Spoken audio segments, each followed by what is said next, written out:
Good evening. I would like to welcome you to the East Lyme Board of Finance regular meeting. Today is Wednesday, February 12th, 2025. The time is 5:30. And I would like to call the meeting to order and begin with the Pledge of Allegiance. I pledge allegiance to the flag of the United States of America and to the republic for which it stands, one nation, under God, indivisible, with liberty and justice for all.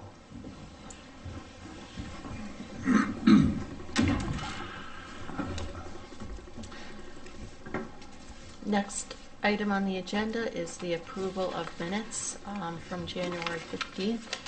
Do I have a motion to approve? Make a motion to approve the regular meeting minutes of January 15th, 2025. Do I have a second? Second. Has everyone had a chance to review, and do they have any additions, deletions, corrections? No. All those in favor of approving the January 15, 2025 meeting minutes signify by saying aye. Aye. Any opposed? Any abstentions? The motion carries 4-0-0. Next is delegations, when members of the public could address the Board of Finance on any of the items on our agenda. Seeing no one from the public here, I assume we can move on.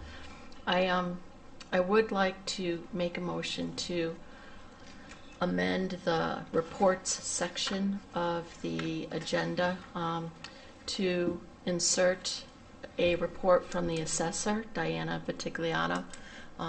We received the grand list from her January 28th, and we also spoke about the motor vehicle adjustments, but we were remiss in not adding in the entire grand list presentation. So, Diane, would you like to? Give me a second. Oh, yes. I'll second your motion to Second. add that agenda item. And any discussion? All those in favor of amending the report section? All Aye. those- Aye. Aye. Any opposed? No. Okay. So we can start with Diana. Thank you.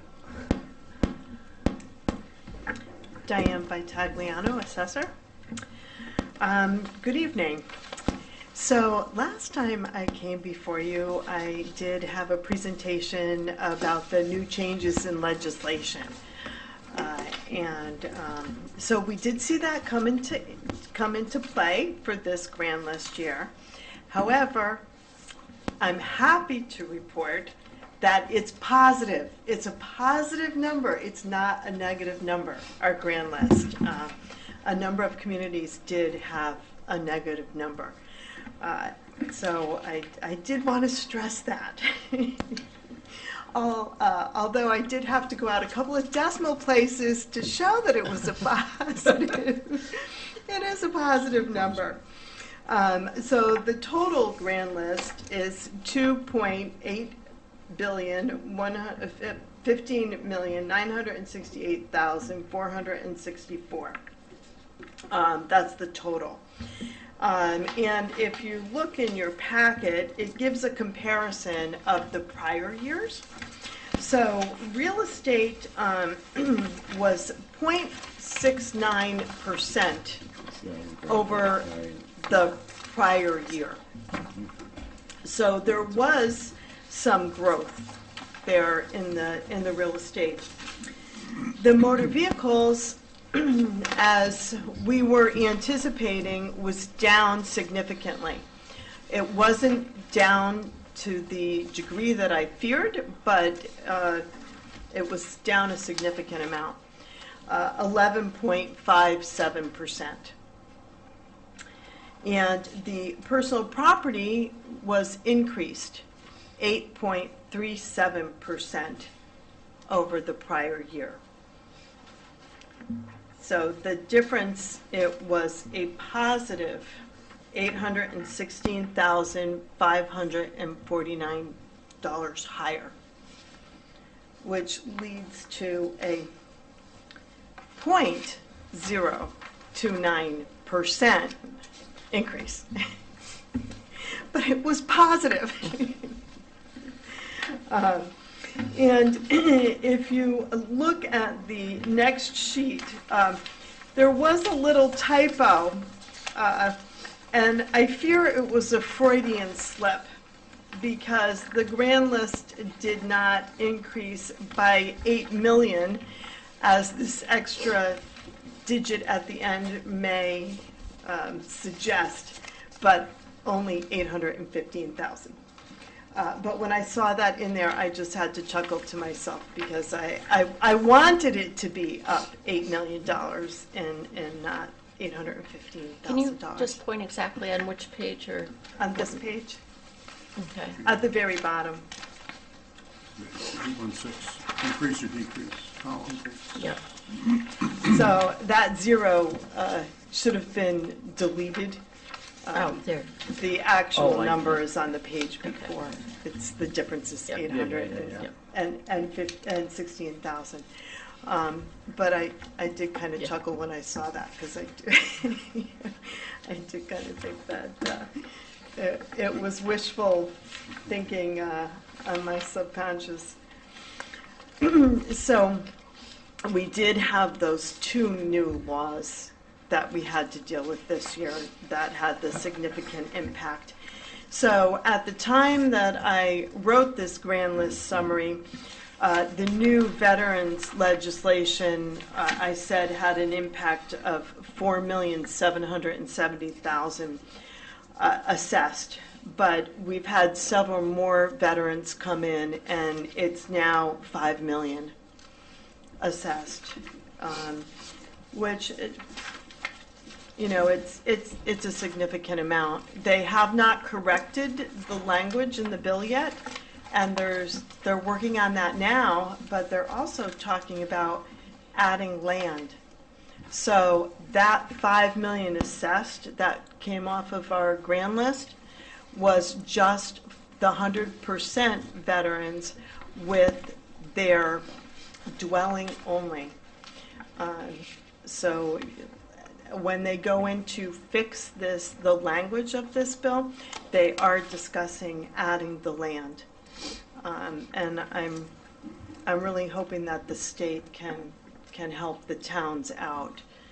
There's a number of veteran bills before the legislature right now that, I hope, rather than having them add to the long list of unfunded state mandates, that they actually help us out some.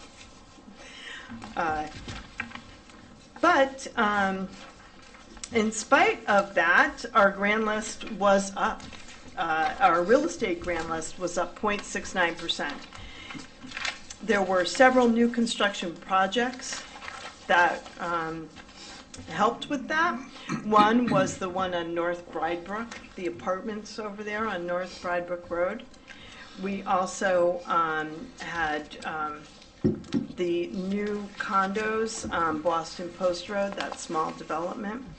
We also they continued up at the Orchards to add numerous houses and new residential construction. There were a lot of building permits, which all really, helped. And had we not had that loss from that new exemption, it would have been better. But those helped to offset that significantly. And personal property was up 8.37% over the prior year.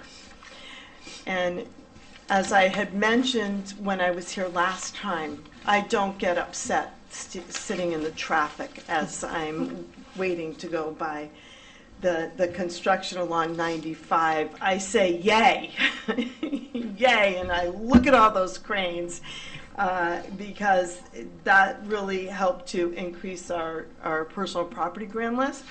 And Connecticut Light and Power also added $3.7 million worth of new equipment to town, which also helped. And we had 2 new gas stations replace all their tanks.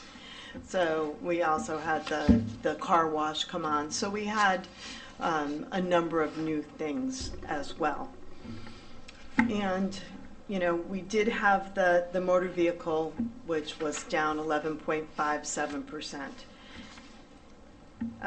There will be benefits in the future with that, in just that it's streamlining our ability to price things, and it's more transparent for the public to understand how things are priced.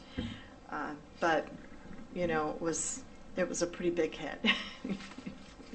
So I realize that this is kind of setting up for a very difficult budget session, and I know that you all have quite a great deal of work ahead of you, and if there's any questions, I'm happy to answer them. Thank you. Does anyone have any questions for Diane? No? Thank you very much. I appreciate it. And Thank you, Dan. no. Next on the agenda is a report from our first selectman, Mr. Dan Cunningham. Good evening. So tonight we're going to present to you the fiscal year 2026 proposed operating budget. You know, we live in a world of increasing demands for services, fire, police, road work, public works. It never ends. And we have the task of trying to provide those services, good services, and still control the budget. Our process, as in other years, is to find efficiencies. And we meet with all the department heads. We go through their proposed budget. We try to find areas that we can reduce before we present it to the Board of Finance that they can live with.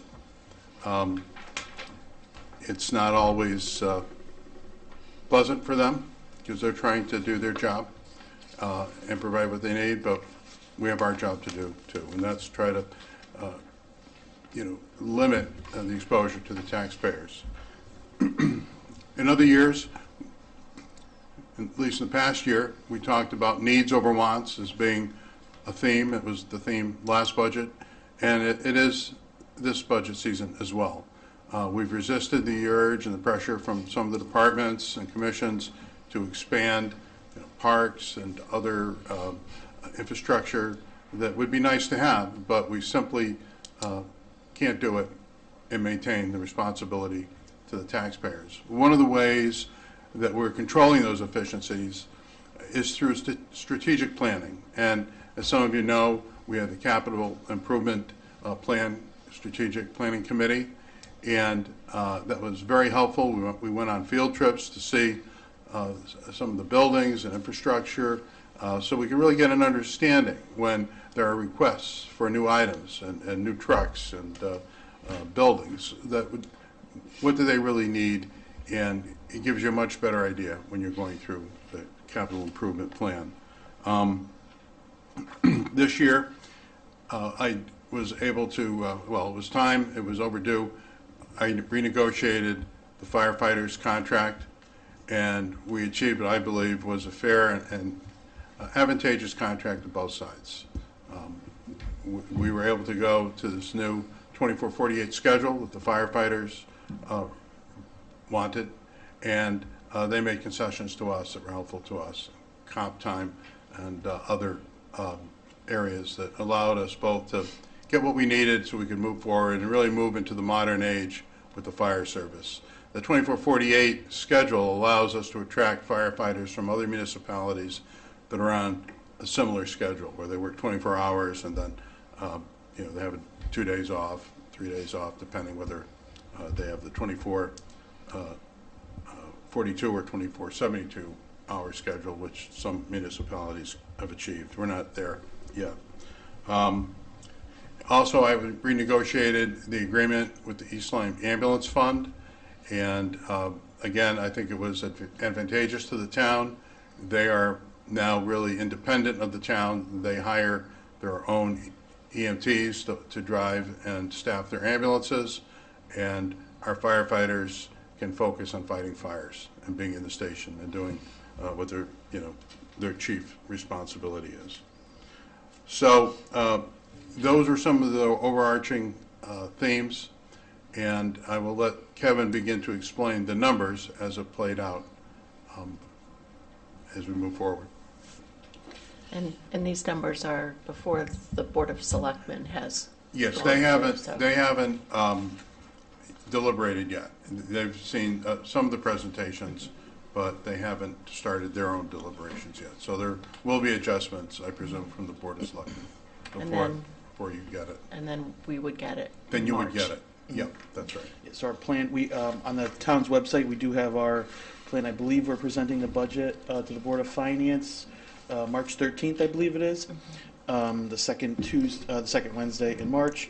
The Board of, the Board of Selectmen still have their deliberations to do, but we just wanted the boards to see this budget, what's coming before the Board of Selectmen before it comes to this board, and then ultimately to the residents via referendum.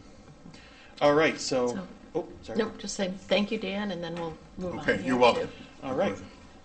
So, just quickly looking at the budget, this current year budget, we have the year we are in, roughly $90,600,000. The proposed budget is just shy of $98.5 million, $7.8 million increase. Of that $7.8 million increase, the town comes in just shy of $2.8 million, which is roughly the value of a mill. Board of Ed is about $4.2 million. Debt service is up about $500,000, as well as that cash capital line. Revenues, you can see we are trying to cut back on the other financing sources. That's really transfers from other funds, bond proceeds, things like that. And also as part of that $900,000, there's a reduction, we'll get to in a few minutes, from the East Lyme ambulance subsidy for the firefighters. All right, so revenues. As previously shown, taxes, interest, and fees are making the majority of the $8 million we need. Licenses and permits, that's majority building permits. The building official is looking to go before the Board of Selectmen and adopt new permitting fee structure to add $2 for every $1,000 built, I believe it is. And Mr. Garside, if you watch this, just correct me, but I think that's what it is. I don't know what's going on here. Intergovernmentals, the increase here for the $250,000, that is due to a $300,000 increase in tuition from Salem projected. This budget was finalized by the first selectman before the state released their budget numbers. In the state's numbers, they reduced our education cost sharing by $300,000. So that number really should be about negative $50,000 there. We have it from our representatives, things like that, that it probably will be put back into the budget, God willing. So we'll keep an eye on that. There's also an addition, the youth grants. There's about $40,000 in youth grants for the Youth Services Bureau. We are going to put that in the in the grant fund, so that way it doesn't have to be spent this year. It can be spent over a multi-year period and drawn down as needed instead of a spend it all in the year we get the money. Investment earnings, we'll have to look at that at some point, but we're kind of holding that flat. We're looking to be a little, right now we're above the $1.2 million projected. So depending on how the interest rates shake out here, the 1.2 still might be an attainable number. As I mentioned, the building permits are increasing. The one thing I forgot to mention, recycling and tipping fees for the transfer station and public works have increased significantly. Mentioned the tuition revenue, the youth services. So the East Lyme ambulance subsidy, the reimbursement there. So with the new agreement that we signed with them, they're no longer going to be paying us for the 2 firefighters overnight. So that's an approximately $45,000 per quarter reduction. However, our firemen are not going in the ambulance. They're not leaving town, going to the hospital. They'll be in town the whole time unless there's some sort of big event where we will hop in the ambulance, kind of a gentleman's agreement, so to speak, that if stuff hits the fan, we will assist. And also, just so everyone knows, they do respond in an R1 capacity, our firefighters. So if someone's having a heart attack or some major event, they do still go to those calls. It's just they are not transporting individuals to the hospital, right? And I'm not an expert on this, so if anyone has any questions, they can contact the First Selectman's office or the Fire Marshal / Fire Services office for more information there. All All right. Getting into the expense side of things, what is driving this $7.8 million increase? So, on the general government side, right, when we look at town operations, that's up 18%. We'll dive into that number a little bit more. That's really due to 11%, 10 to a 12% increase in health insurance costs. We're budgeting right now for 11, right smack dab in the middle there. And in that health insurance number, that also is including 1.5 firemen. So this budget does call for the hiring of a 12th firefighter, July 1. That'll round out our 3 crews that we use, because right now we are on a 24/48 schedule, as the first selectman mentioned, but that means you need 3 crews. So while 1 crew is on, 2 crews are off resting. So when you have 11 firemen and you have 4 firemen per shift, we're down a fireman that has to be filled with either part-timers or overtime from the other full-timers. So that 12 firemen will really round out the core 4 per shift. We do have a plan to get it up to 18 firemen, which would be 6 per shift, which would mean there'd be 2 at Flanders, 2 in Niantic headquarters, and 2 down at Station 2, 24/7, 365. But that is a plan, I think, that's achieved in fiscal year 2029. And realistically, that's not that far out. That's only 3 fiscal years from now.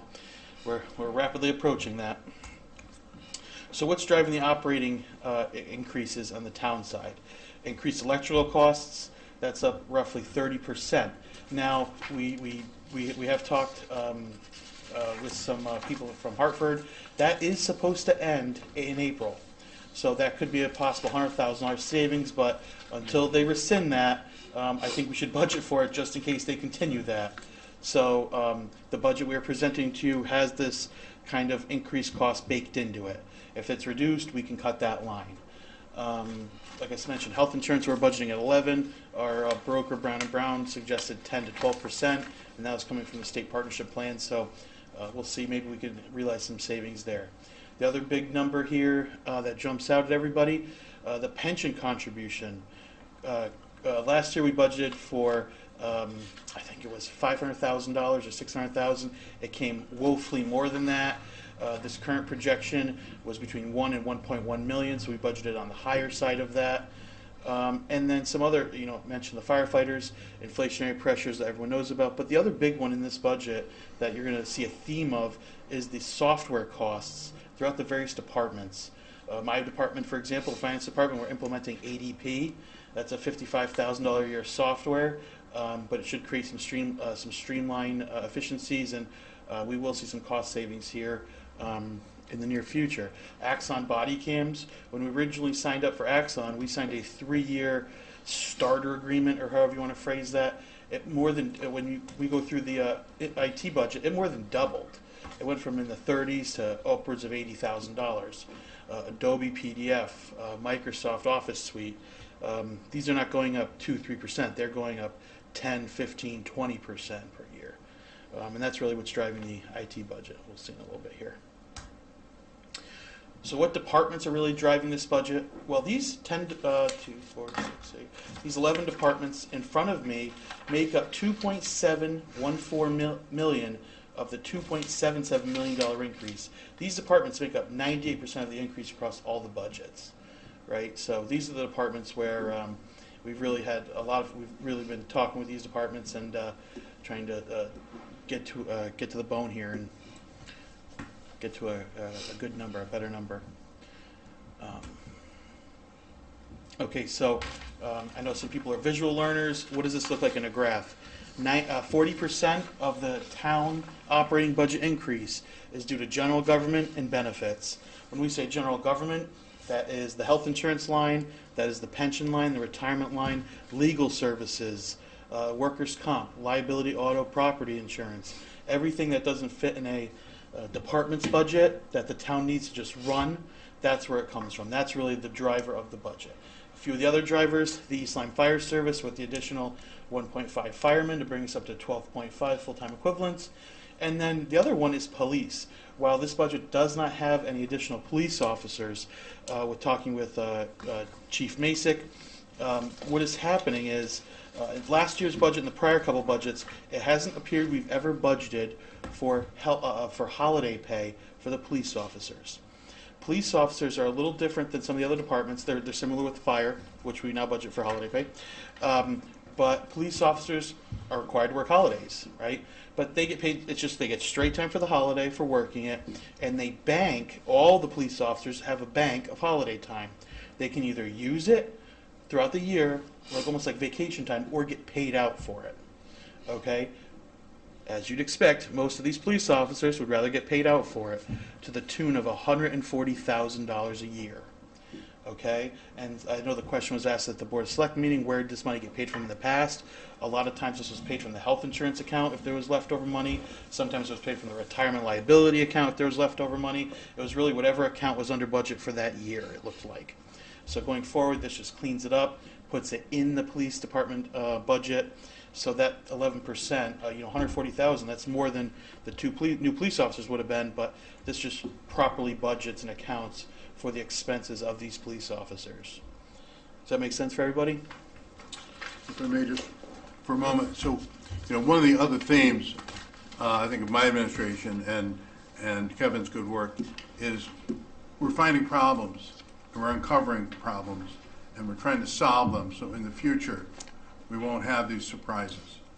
And it's been a year of surprises, but we're muddling our way through it. But we're trying to anticipate that in the future. So I want to thank you, Kevin, for uncovering some of these things, figuring out the fix. Thanks, Dan. As previously mentioned, so how does this affect our taxpayers? How does this budget, $7.8 million increase, what does this do to our taxpayers? So as mentioned, now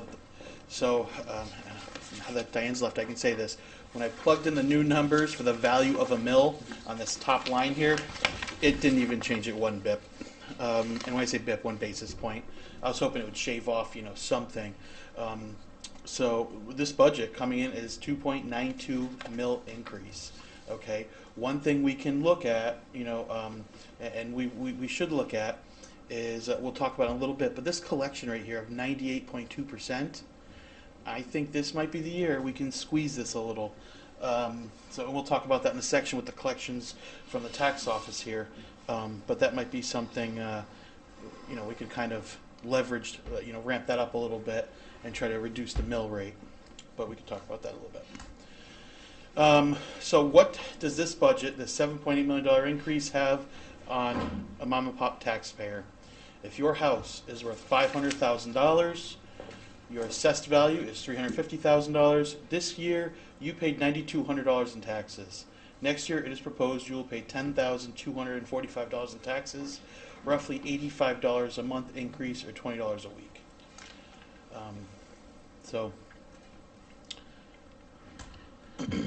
So when we look at the budget, what's driving the increase, right? So when we look at the $7.8 million, the Board of Ed makes up 53% of the overall increase to this budget.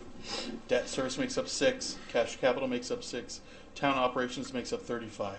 How does this compare to the budget allocation of these four, departments, so to speak? So Board of Ed encompasses 65% of our budget. Town operations is 26% of our budget. Cash capital is 2% of our budget. Debt service is 7% of our budget. So if we went back a slide, Board of Ed is making up 65% of our budget, but they're making up 53% of the increase. It's really being driven by the general fund, cash capital increasing, and I guess debt service is just kind of staying steady at between 7 and 8%, 6 and 7%. All right, so that was the operating budget. Turning over to the CIP, capital projects. Departments submitted $26.7 million of capital projects. The CIP is recommending a package of $7.1 million to the Board of Selectmen and Board of Finance to review. Of the $7.1 million, roughly 5 and change, I can't remember off the top of my head, I don't have it here, $5 million is bonded, roughly $2 million is paid in cash. Of the $2 million paid in cash, I think it was 1.5-ish was from the general fund. A little bit of it was from private duty for the police cars, a little bit was LoSiP as well. All right, so let's see what we got here. For more details, if anyone's at home and they'd like to look at individual budgets, if you go to the town website, go into the Board of Selectmen, Board of Finance, or Finance page, there's a link to our budgets, the 2025, 2026 budgets. Everything is there. From the first selectman, when the Board of Selectmen make their cuts and adjustments, we'll move that along as well. Kevin, just for clarity's sake, in case someone's looking at this and seeing the Public Works, requested 18 and change, and the CIP committee recommending Yep. $1,458,000. That a little of that is a budgeting nuance of Community Center. the community center that was hoping to have this in the CIP, and under discussion, we talked about it being a separate referendum, but it ended up being proposed in The CIP. the CIP under Yep. Public Works, so Correct. Good clarity. it's, Yeah. I didn't want the town to think we were wiping out Public Works altogether. We're still getting our roads. Yes. Yep. So that concludes Dan's budget presentation to the board. Dan, do you have anything else to add? No, just that, it's an arduous task, and we've tried to do the best we can with a lot of help from the department heads. I mean, they really cooperated in trying to find creative ways to manipulate their budget, to make it work for us, to reduce it, as much as they could, and still provide the level of service. So we'll continue to work with them.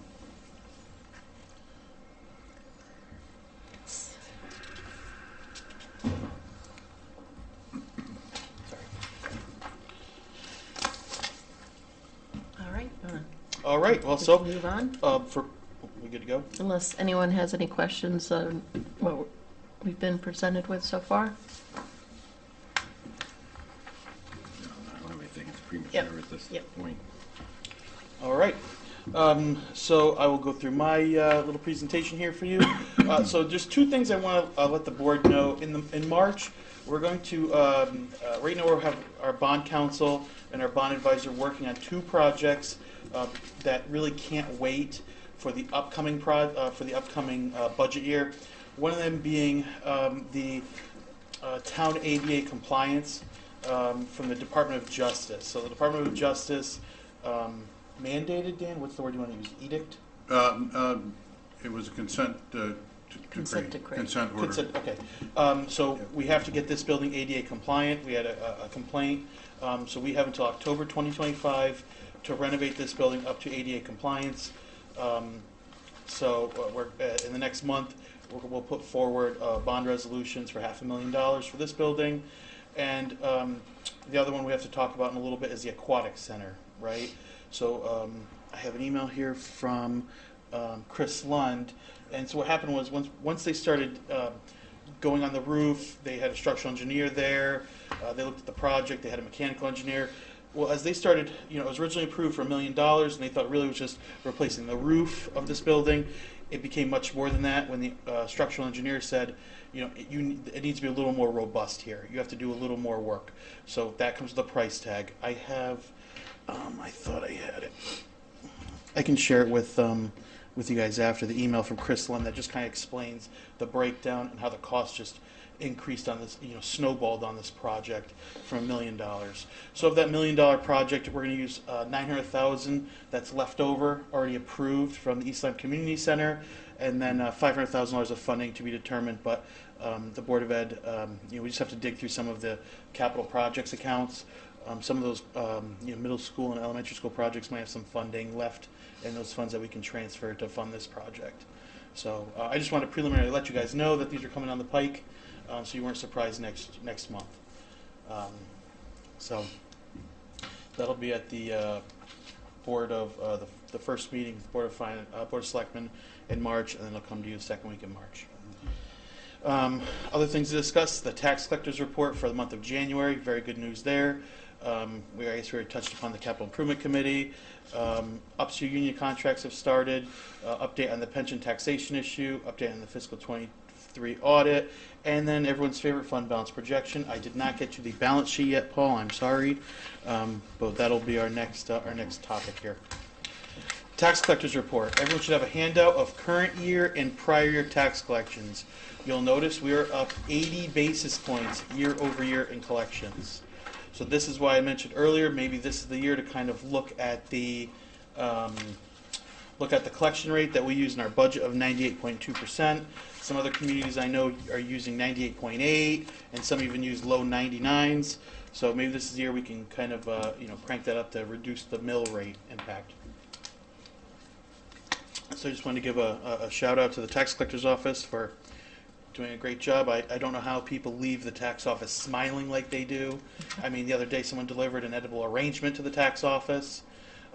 So that's a feat for someone to say thank you for me paying my taxes. So shout out to the tax collector's office. Does anyone have any questions with the tax collections before we move on? Alrighty. One thing I would just like to touch upon is I'm monitoring the supplemental code S you see there for 684. We've collected 500. We budgeted 550 for that. In the proposal, I think I moved it up to 600,000. So that's something just to monitor in the next couple months how that comes in here. Financial statement update. We have a meeting next Wednesday with MFAC, the Municipal Finance Advisory Council, to give them an update on our 2023 audit. We're expecting to have this filed end of March, beginning of April, so roughly 5-6 weeks out. We're kind of pushing through this right now and trying to wrap up some open items and get this out the door here so we can start fiscal year 24's audit.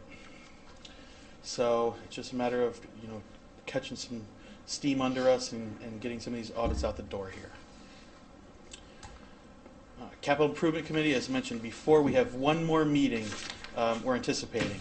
So far the committee has approved a recommended package for current year capital projects. Our next meeting next Tuesday is to discuss and deliberate on the 10-year CIP, a 5 and a 10-year plan. 5 is really required by the state of Connecticut. 10 is kind of just a nice, so we can plan a little longer out. Fund balance projection, everyone should have a handout in front of them. It looks a little different than what I'm looking at here, and the reason why on this handout, the screen here we have the 2026 year. So if we look at the handout you have in front of you, let me just pull it up so I can walk through it with you guys.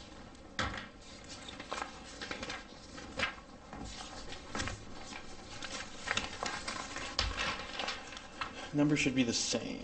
Let's see here, 2025. Oh, I'm sorry. This one, the one that I was given to you guys, does not have the $1 million backed out of. Okay, I remember what I did. So this one is kind of like a worst case scenario, and this is more realistic. The paper you have in front of you, right? The worst case scenario I showed here has the $1 million of fund balance being used in 25. This proposal you have in front of you does not. I don't think we're going to need to touch it. I think the revenues are coming in high enough to cover this $1 million of fund balance. But in this projection, where we're looking into the future year, I just wanted to account for it in case we have a black swan event where something happens, right? So this is kind of best case scenario, more realistic scenario. This is black swan scenario, but we still need to account for this, right? So in this scenario here, we're still using $1 million of fund balance in 24. Using $1 million in 26. That is what we are projecting. If that holds true and the budget holds with the numbers right now, we're going from being above our target of 18.3, which our target was 17.66, I believe, 17. It's a strange number. I think it's 17 or 17.6. So we go from above the goal to now we're below it, right? So just something to keep in mind here as we go into this next budget, cycle. How does this impact our fund balance? All right, now this is one of my favorite slides. It just really compares us to our neighboring municipalities. So everyone should have this large sheet, just so no one's eyes get strained with the numbers. The large 11 by 14 here. This 11 by 14 is the current year. So what you're looking at the screen is last year's, how we compared ourselves to our peers. So last year, Board of Ed made up 67% of our budget, town made up 25%, debt service made up 7%, and cash capital made up less than, right around 0.5%. All right, so now going forward to what your handout is. So Board of Ed has reduced down to 66.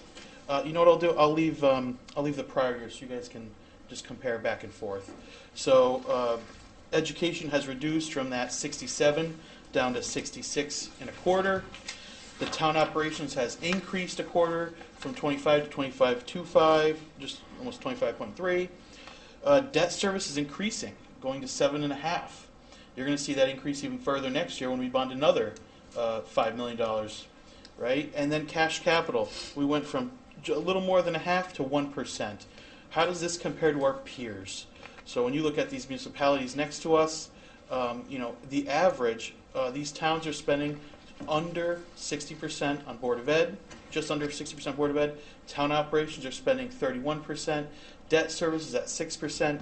Cash capital, nearly 3.5%, right? So you see that one of our issues is we're high on debt service, low on cash capital, low on town operations, high on Board of Ed. So I'm not saying it's right, wrong, or indifferent. This is just a comparison to our local peers. If anyone has a town that they think we should be compared to, let me know. I will add it to the list. It's all public information, so it's easy to compare. But it does a good job. And one interesting thing I found on this spreadsheet, it's the PowerPoint's a little too small, but on the work paper here you have, over to the right, there's two columns, population and then tax burden per citizen. It's kind of crazy how close some of these municipalities are. I mean, Clinton and us are neck and neck. We're, Clinton's at $4,884 tax burden per citizen. We're at $4,846. So I think it just says, it just shows what towns spend money and the burden essentially per resident. So, anyone have any questions? Whoever. You go first. If you had to project, on that debt versus capital, Yep. it's 7.46 debt, 1% capital. How long, if you can project, would that flip? How long until it flips? Yeah, where that 1% would be down, like where the average is 3.69. So real quick, if we were to average 3.4, if we take our budget, the budget every now, year we're putting more in cash capital. Right, we've been trying to do that. Yeah. times 0.0342. So if we were to put 3.4% of our budget into cash capital, it would have to be $3.1 million. So currently, this budget is showing 900,000. This is the prior year, so that's showing $500,000. The handout in front of us is showing 900,000. So in order to get to that 3%, and now if you look here, other municipalities are raising theirs as well. They're up 3.7% now. So 3.7% on that times 0.037, 3.35 million, right? So other municipalities are also doing the same thing. We are, Stonington has $7 million of cash they're putting towards their, Madison's $5 million. Other municipalities are in the $3 million. When I talked to my predecessors in Brookfield, they're at $3 million as well. So basically, what we're saying is pay for things with cash rather save than debt. Right. than issue bonds and pay insurance, just so Yep. for people who are trying to follow along. Yeah, so that's exactly what Denise said. We're looking to, we're trying to reduce the debt burden, the debt service, because that, it's not just the principal payment, it's that interest payment. The bond anticipation notes we have currently outstanding today, we have $19 million of bond anticipation notes outstanding. That comes with a $800,000 interest payment. That's no principal. And we're rolling a lot of that again into bond anticipation notes the following year. So we do have to do a slight pay down of some principal, about $100,000 of that $19 million. And then we're going to add another 5 and change on top of that. So there are bonds rolling off, right? So the bonds we have, we were, in the teens, I'd say 14, 15, 16, 17, we were refinancing or refunding older bonds at a reduced cost, and they are coming off the books. But we are incurring more debt than we are paying off. So the debt number is rising, right? Our overall debt package. So that's why I really am trying to encourage cash capital spend Like, I think the roads should be one thing we really try to push towards paying for cash, as opposed to bonding over 5, 10, 20 years. Anyone have more questions, Rich? Yes, since Board of Ed always has their comparisons as schools in our DIRGs, Correct? towns in our DIRGs, how does DIRG relate to this list of municipalities that you have? So these are all in our DIRG with the exception of Madison, and I'm not sure about Salem and Colchester. We are a DIRG D. Madison is a DIRG B. And I know that's, Madison's 2 DIRGs higher than us. They have a higher grand list. But just look at the numbers for Madison. They're, very similar Board of Ed expense, a little higher on town. But look at their debt. They're paying less than 2.5% on their debt, and their cash capital is 5.5%. So they're paying for the majority of their projects with cash, and their debt. They're taking out debt for the large projects. That's I kind of look at them as like a benchmark, so to speak, on where we could be and how to get there. Our CIP committee was modeled after their CIP committee, so I look to them as kind of where we should be. They have a coastal resiliency fund. How do we get to where they are? Right. Okay. I know it's a much larger number. The other data point that I think might be interesting too, and I don't know, others may disagree with me, but what their fund balances are for each of these towns. Because I think I remember reading Stonington had some really insanely high fund balance. And so that could give you a greater propensity to be able to start paying things cash. Yeah. And then the other point of interest for me is, a lot of people talk about how much of our budget goes to schools, but you've got communities like Salem and Colchester that do not have high schools, and yet they're still up there or above us in terms of education allotment. Yeah. So, anyone have any other questions? So, Rich, I will look at fund balance for them. COVID was really kind of a unique event. Some towns elected to take the ARPA money and use it to offset revenue and just charge it to revenue. So I'd be curious to see what the fund. I'll do a 2-year for fund balance to see year over year how they're doing. But yeah, that'll be interesting to report back. Thank you. Yeah.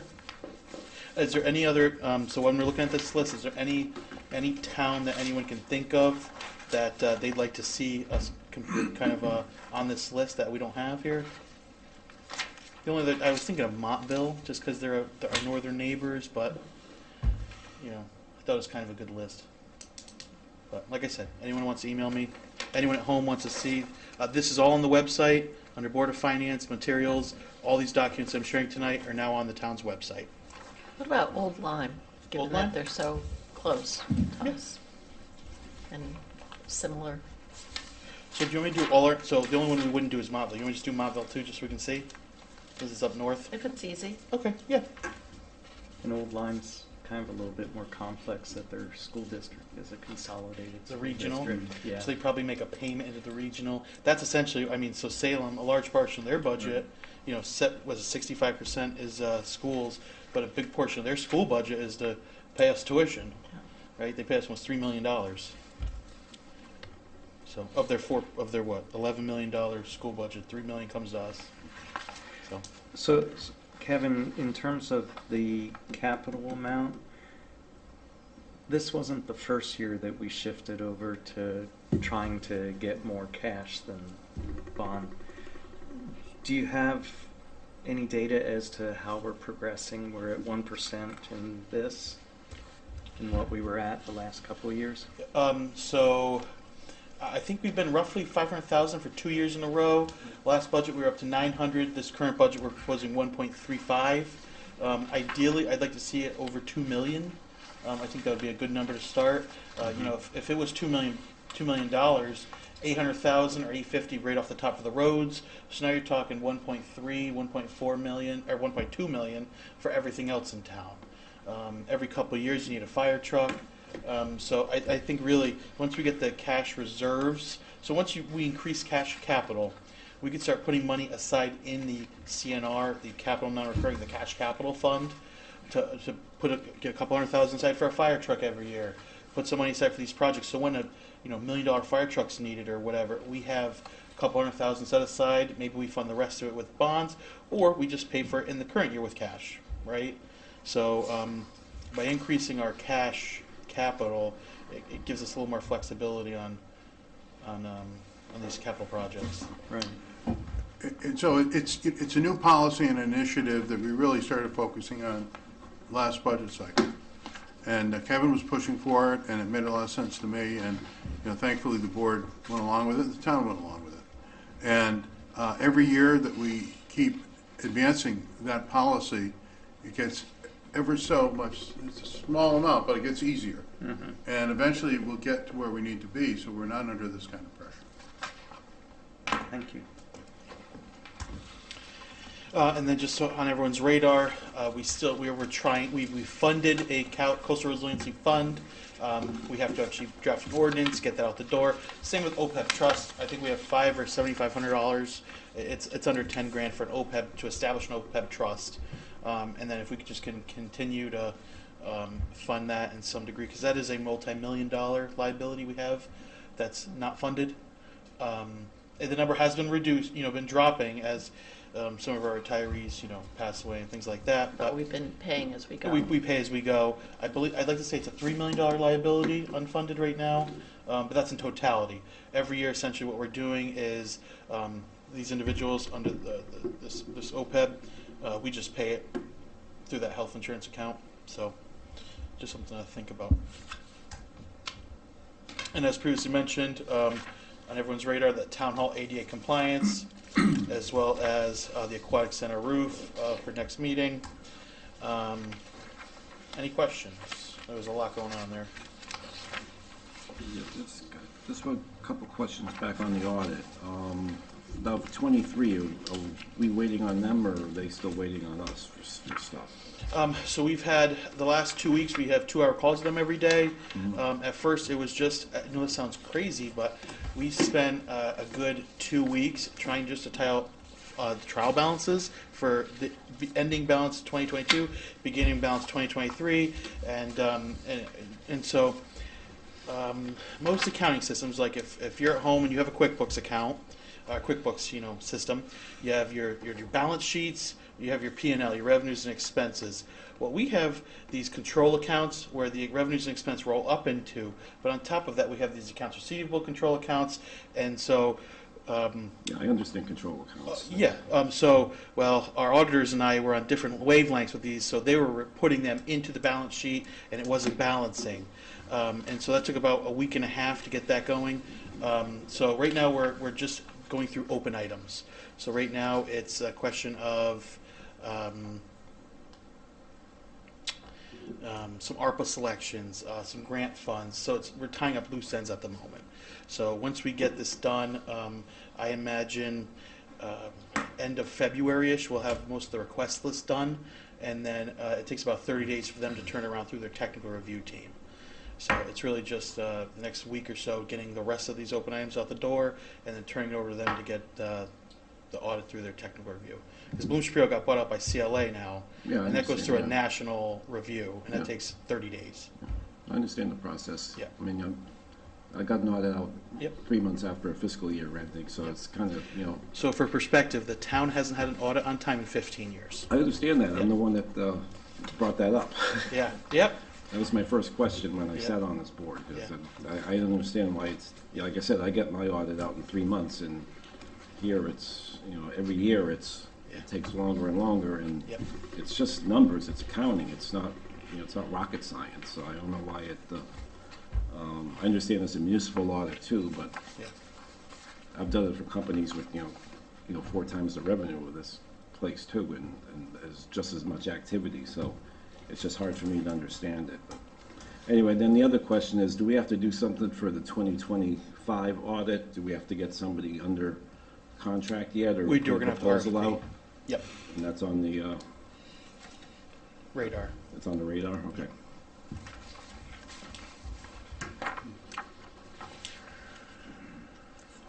I think you skipped through the vehicle. Oh, No, Unless- I oh, saved that. I okay, saved that for the. Got it, yep. Okay. So, that wraps up Finance Director's report. Next, we can move on to new business. So we have a discussion and possible action on a Park and Rec special application of $14,500. Do I have a motion? Yes. I move to approve a special appropriation of $14,500 from the NIP funds to purchase 15 trash containers and liners for downtown Niantic. Note, this requires a town meeting.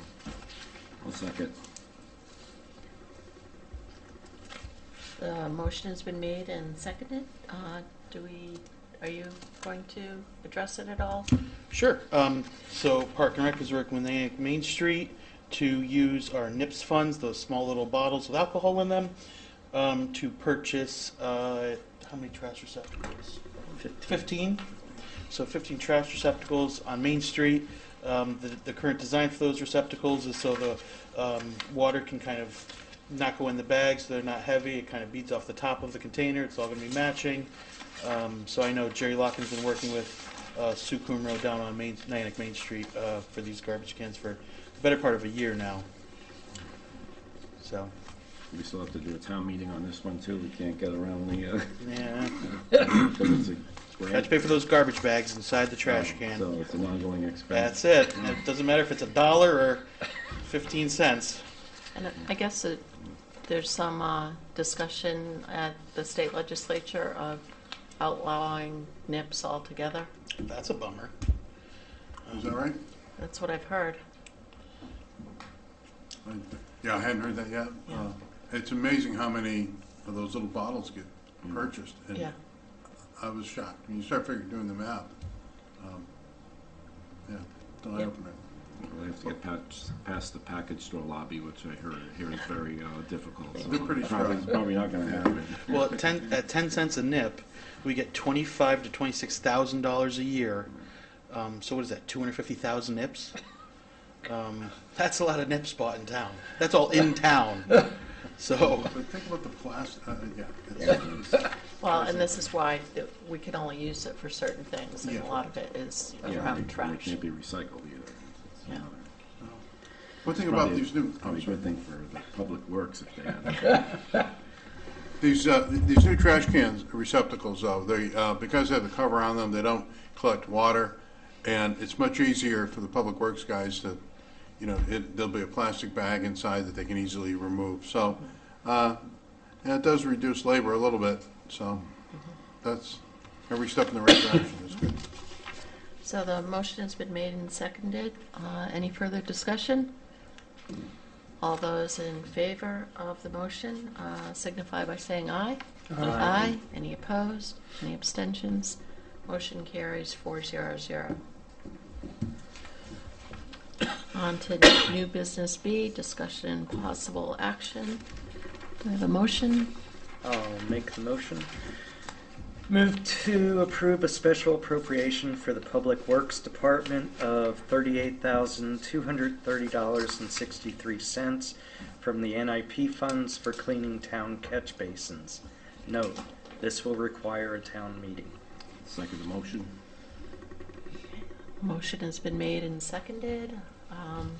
We have a memo before us here that would allow us to clean catch basins. I don't know whether we have someone who would like to discuss exactly what that entails. Yep. So, good evening. Alex Close, the Deputy Public Works Director. So we have 2,526 catch basins in town on our town roads. And we clean the catch basins as frequently as we can budget-wise. I'd like to get us on track to be doing half of the town each year. We have approximately half north of 95, approximately half south of 95. So far this year, we've done 680-ish north east of town, And this all comes out of our operating expense for our road.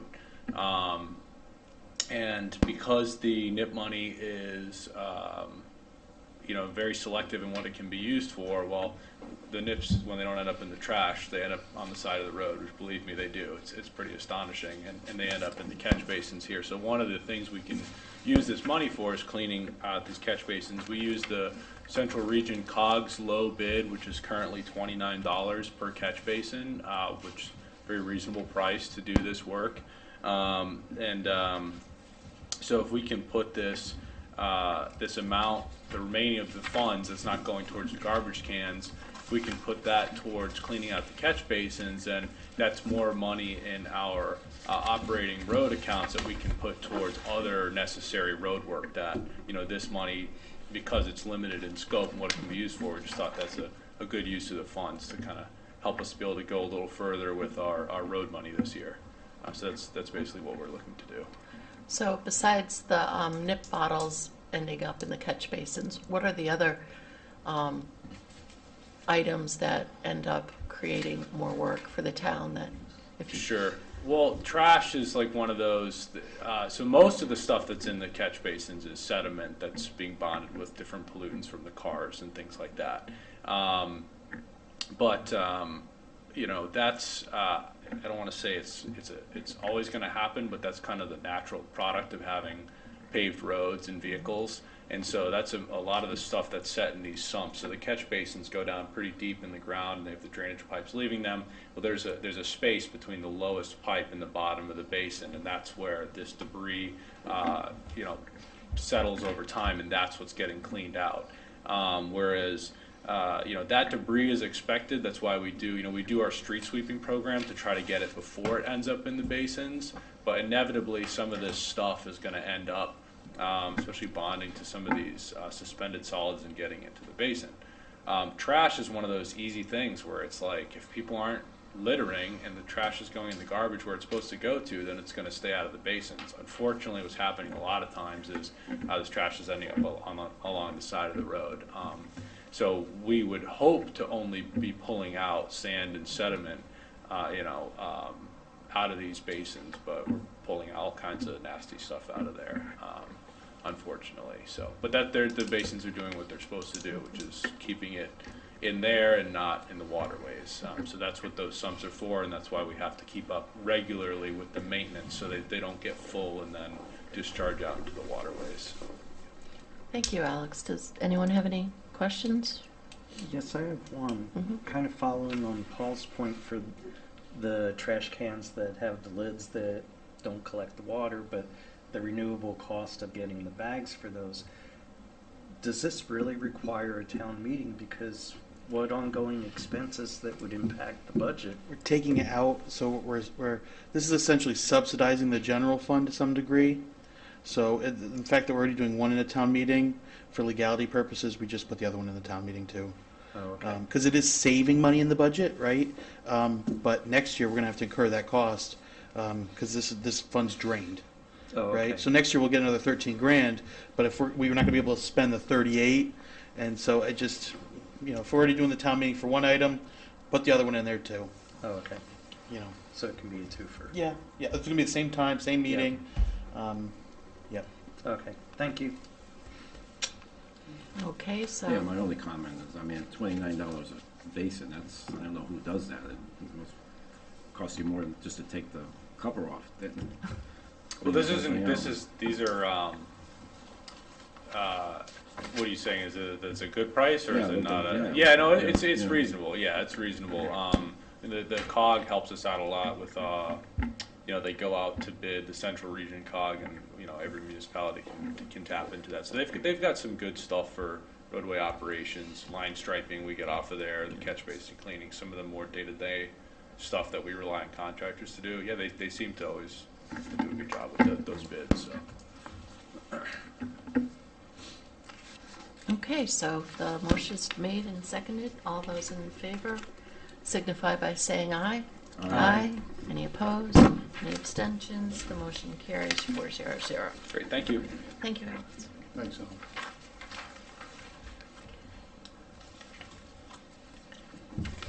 And now on to a review of town vehicles and equipment. I had asked Kevin if he could speak with our insurance provider and talk about, our fleet and how it's changed over the years. I thought this would be helpful as we, get into budget season and look at, the different requests for vehicles and what have you. So what you see before you there is kind of the overall growth from 2020 with 139 vehicles to 2024-25 to 164 vehicles. I don't know, Kevin, whether you had any kind of further insight into. So I didn't spend too much time looking at this. So there are some departments that you can see the drivers, no pun intended, of the growth.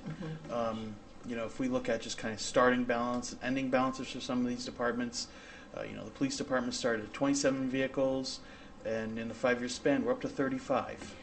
And now part of that, over the last few years, they've been increasing the number of officers. But I don't know whether, to me, it'd be interesting to see what was the increase in officers versus, not everybody, who needs a car. Like, how has that progressed? And I think it would also be interesting to see what the level of overall employees, how has that grown, or has it not grown? Because I think our population has remained relatively stable over the last few years. So, I could see If we were growing as a municipality, kind Yeah. of thing. Yeah. Okay, so we can. So we want to see compared to employees.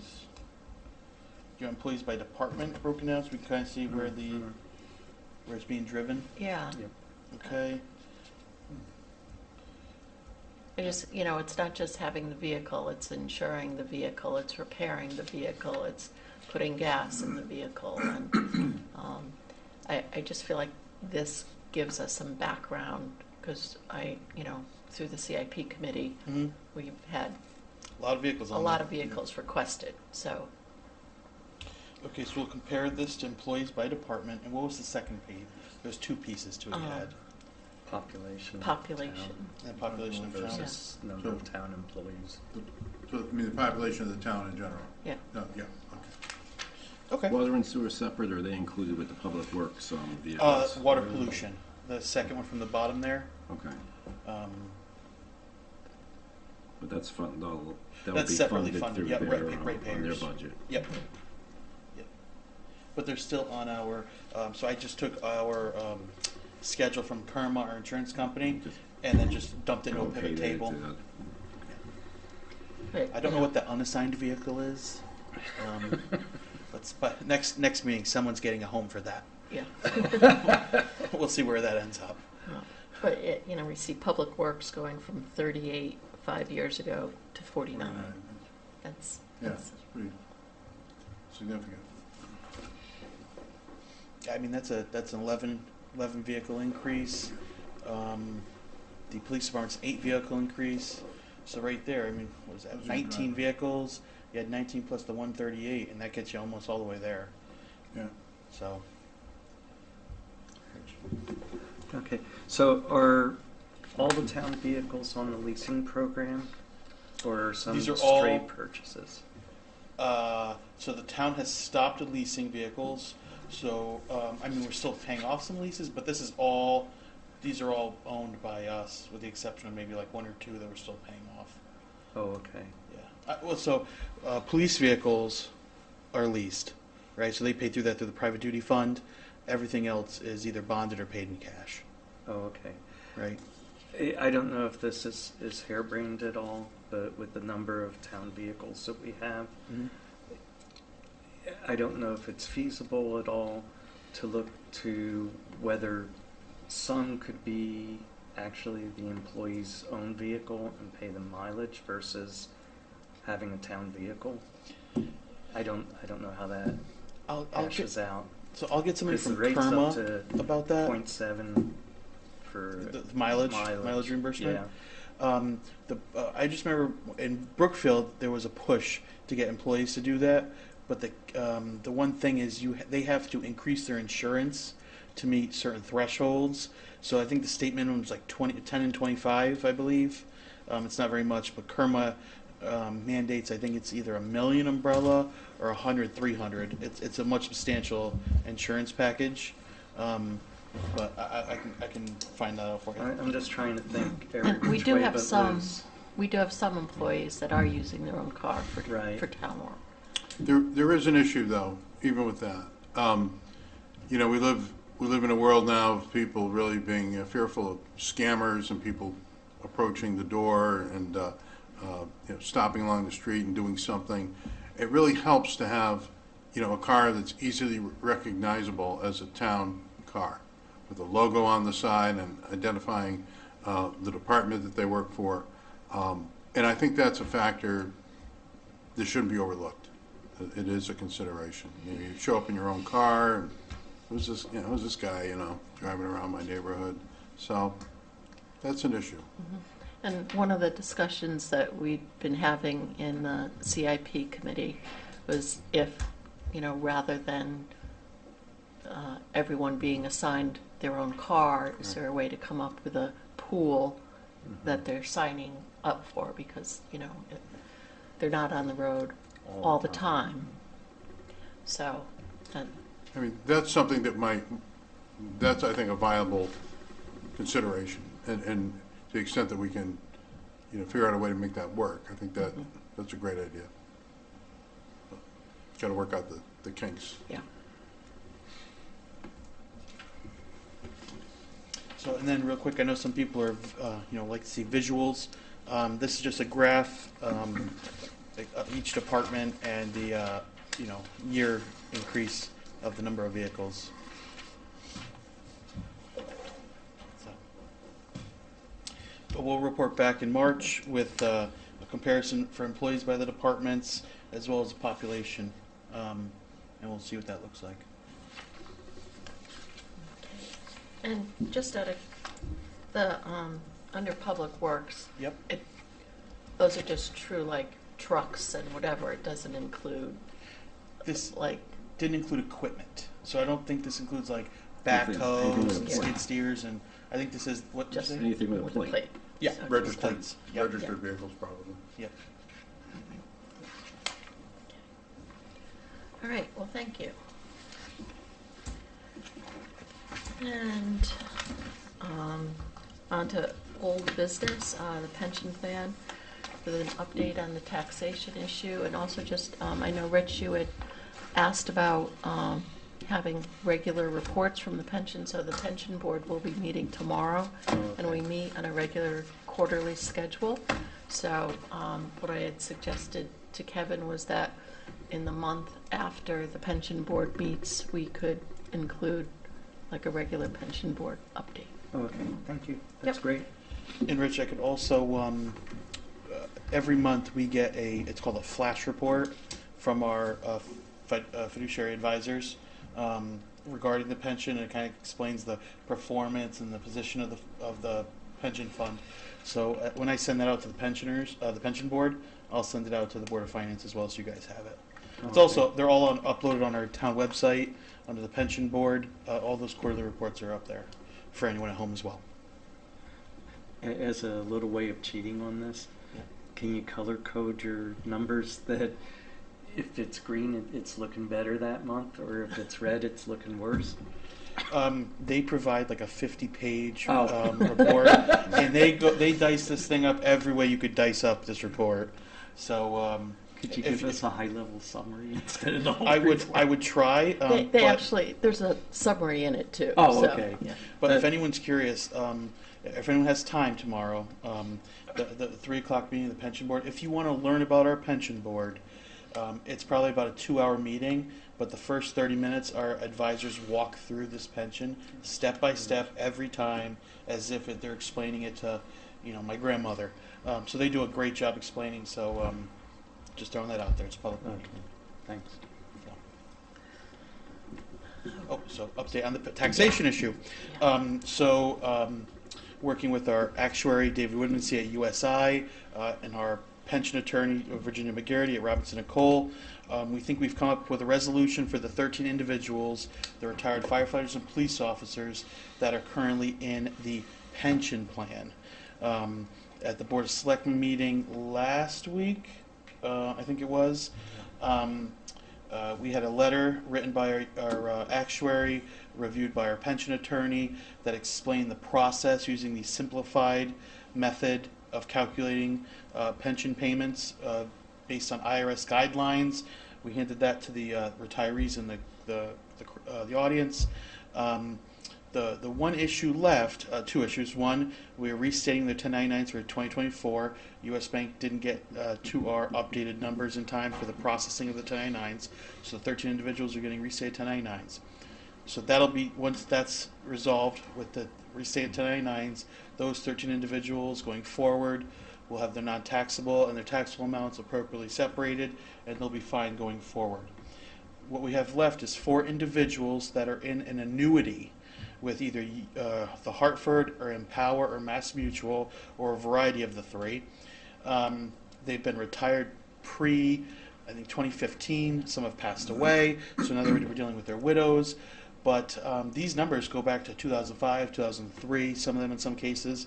So just today, the pension attorney, the actuary, and myself had some correspondence, and we agreed on a game plan on how to back into the 4 individuals that are outstanding, back into their contribution numbers, right? We know what their wage amount was because that's on the census we fill out every year for the actuary. What we didn't have filled out back in the day was the employee contributions. That's the hot button topic here that's kind of at the heart of this. That wasn't reported in the prior years, after, before 2015, I think it was. Our records don't go back that far. They're purged after 7 years. Luckily, we have records that go back to, I think, 2010. But going before that, we're going to have to take their wages and then multiply that by whatever the police contract or the fire contract said they had to pay into the plan. Right? There was a period of time it was 1%, then it went up to 2%. Most recently, it's at 8%.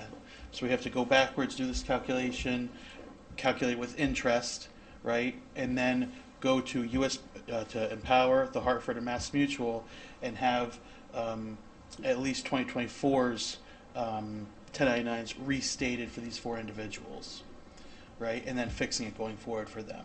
So we fixed the first batch of individuals. Now we're working on the second batch, which has a little more complexity to it because we're kind of recreating the numbers because we're just putting the pieces together if we can find them. So we're working on that, the 4 annuity participants right now. That's what I have for an update on that issue. Well, thank you for your hard work on that. I know it's been a real thorn. Yeah. Like you said, we're solving problems. Yep. It's really quite true.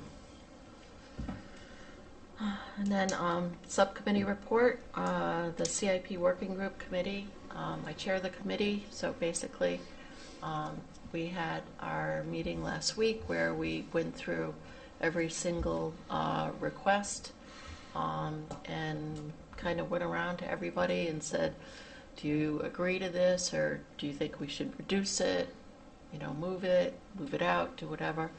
And so it was a really good meeting. We came to consensus on everything. It was there's a real spirit of working together.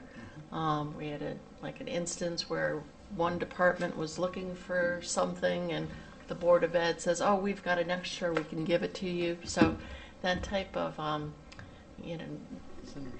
working together as one town, I think, was very positive. And so our next step, as Kevin alluded to, was finalize the 5 and 10 year. We'll then present that to the Board of Selectmen. they in turn can take whatever action, and then it will come to the Board of Finance as a whole. It's been a great process. Yep. Just a question. Mhm. Thanks for filling us in on that, and thanks for your participation on that.